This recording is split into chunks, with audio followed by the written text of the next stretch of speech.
আর্মেনিয়ার প্রজাতন্ত্র দিবসের প্যারেডে কেন এত গুরুত্ব পেল ভারতের তৈরি অস্ত্র? ডিফেন্স রিসার্চ অ্যান্ড ডেভেলপমেন্ট অর্গানাইজেশনের পিনাকা থেকে আকাশ মিসাইল কী বার্তা দিল এই প্রদর্শন?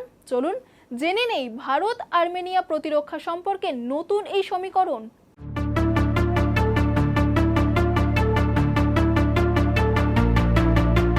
আন্তর্জাতিক মঞ্চে আরও এক ধাপ এগোলো ভারতের প্রতিরক্ষা শক্তি।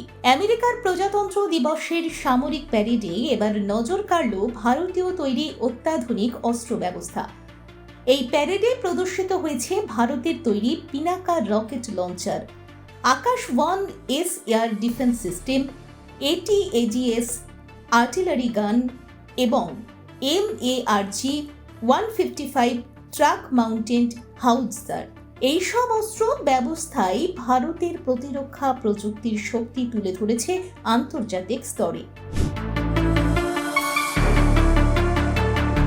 পিনাকা রকেট সিস্টেম তৈরি করেছে defence research and development organisation বা DRDO। এটি একটি মাল্টি ব্যারেল রকেট লঞ্চার যা খুব দ্রুত এবং ধারাবাহিকভাবে একাধিক রকেট ছুড়তে সক্ষম। যুদ্ধক্ষেত্রে দ্রুত আঘাত হানার জন্য এই সিস্টেম অত্যন্ত কার্যকর।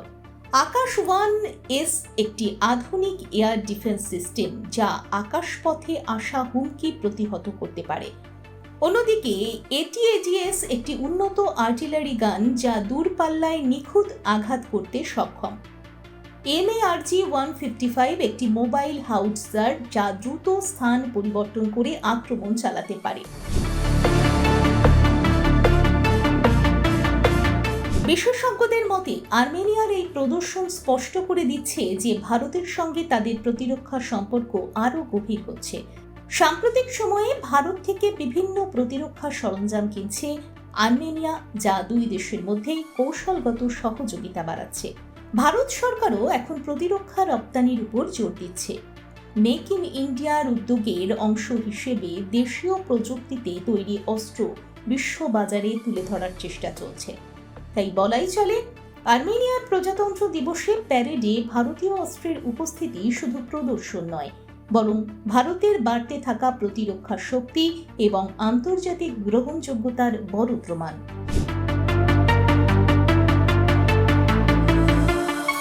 দেখুন এই সময়ের তথ্য ও চিত্র প্রতিদিন রাত 9টায় ও সকাল 8টায় শুধুমাত্র চ্যানেল 1-এ।